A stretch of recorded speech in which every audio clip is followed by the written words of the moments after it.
Have you ever been curious about mods for No Man's Sky? Do you want to learn more about them, see what they do actively in-game? Do you want to learn the process of installing them and downloading them? Ooh, can you trust the scary Nexus site? I've never seen it before. Is this your very first time looking into mods for a video game in general? Then I'm here to help you because mods are my shit. I run them in just about any game I play that allows them. And I, even outside of No Man's Sky, probably have hundreds of mods littering my Sims 4 folders. So I'm a little knowledgeable on the subject. Don't ask me how to make them. I couldn't tell you. But I can teach you about what they do, how to install them, and anything in between. So I'm glad you're here today. My name's Arcady, and let me show you something. This mod that I'm about to show you may not be for everybody, but I know that there are some who might need it, and I want to show it to you. So I actually have a really bad case of arachnophobia. Stemmed from a run-in with the brown recluse while I was pregnant, and ever since then, I've had a really bad arachnophobia.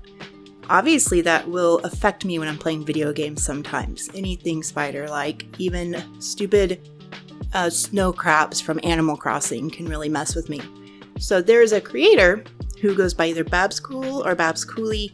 I'm sorry, I don't know the exact pronunciation. But when they had a person who came into the modding Discord, and she asked for help in finding a mod that eliminated anything insect-like.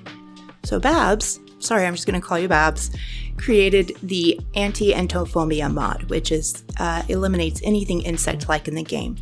He uploaded it to Nexus, and a couple hours later, I came along and said, hey, can I customize this to remove spiders? And he essentially said, girl, I got you, and created the anti-arachnophobia version. He also has the anti-ophidophobia, which is the fear of snakes. So any type of insect or arachnid or not amphibian. What is a snake? Anyway, any type of fear in that area, he's got you, or she's got you. Sorry. So I highly recommend this for anybody who can have their gaming experience interrupted by a run-in with their feared creature, insect, whatever. The way it works is if you have not found if you've just landed on a planet, it will not spawn in anything of your chosen or not chosen phobia.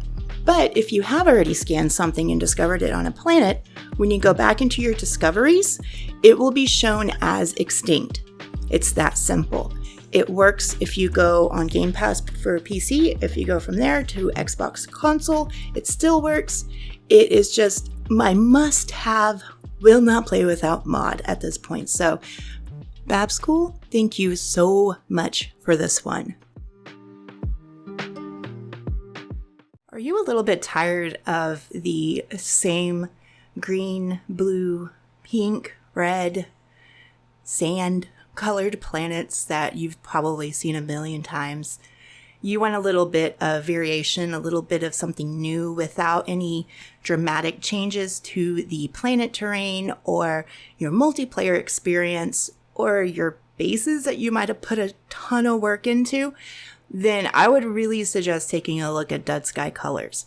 The reason I've got you here on the Nexus page is because this mod changes so much. I want you to just see the length of this list because it'll touch just about everything in the game that can have any type of variation of color and even your visor effects and your warp effects and stuff. So I wanted to show you this list. And even though I'm showing it to you, I highly recommend you go and read it for yourself. Don't just, go to the description, grab the link, and throw it in your game. Because if you already have mods running in your game, this will almost certainly conflict with something.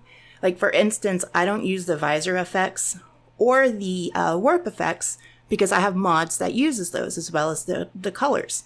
I always, every update, always delete those immediately because I don't want to get them mixed up because it'll either crash your game or something won't work. Either mod won't work.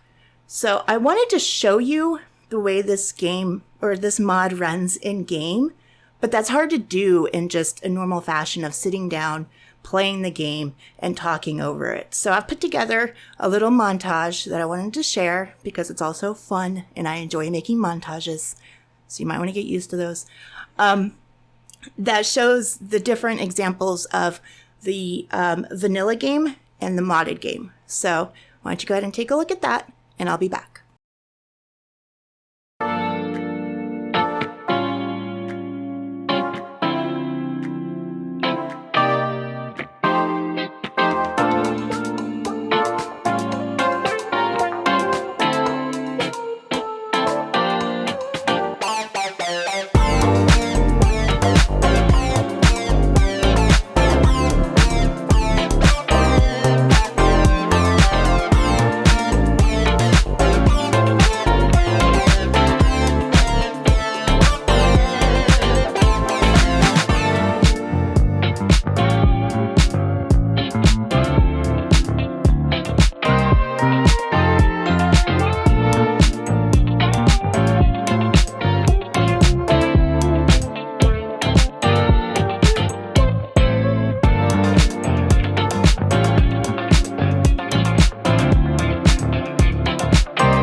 And that's just a tiny snippet of what Does Sky Colors by Jason Dude actually does. There are so many other things that are hard to show you in a compact format as this short video. So I would definitely recommend checking it out for yourself if you're into trying something new for your game without messing up that No Man's Sky feel too much.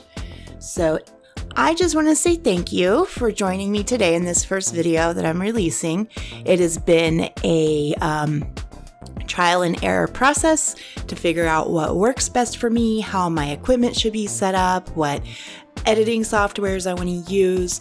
And this would have been out much sooner if I had just tossed out the first thing I'd recorded, but I'm actually really glad that we took the time to sit down, really mess with my stuff, play with different types of editing softwares, because I think I can really create some cool stuff with what I have put together now. And I'm really looking forward to working on my next video. I already have 3 or 4 ideas lined up. I just have to decide what I want to do first. And there will be much more content to come very soon in a much more timely fashion, because those who I've talked to about this knows that I've talked about doing this and starting it like a month ago almost now. And I also want to thank the No Man's Sky creators that have been so supportive and really kind of just cheering me on, giving me advice. Captain Steve, Zane's World, Kurt from the No Man's Sky Assistant. Y'all have been amazing. Y'all have been so encouraging, which is such a welcoming thing in a community, to actually have a community that says, hey, yeah, cool, we want to see your content, rather than booing you off the stage. So anyway, thank you all. Thank you for watching. I'm looking forward to next time. I hope y'all have a great day. Bye. And thank you, John. I love you. You're the best husband and sound engineer. Sorry for forgetting to thank you. I couldn't have done it without you. Love you. Bye.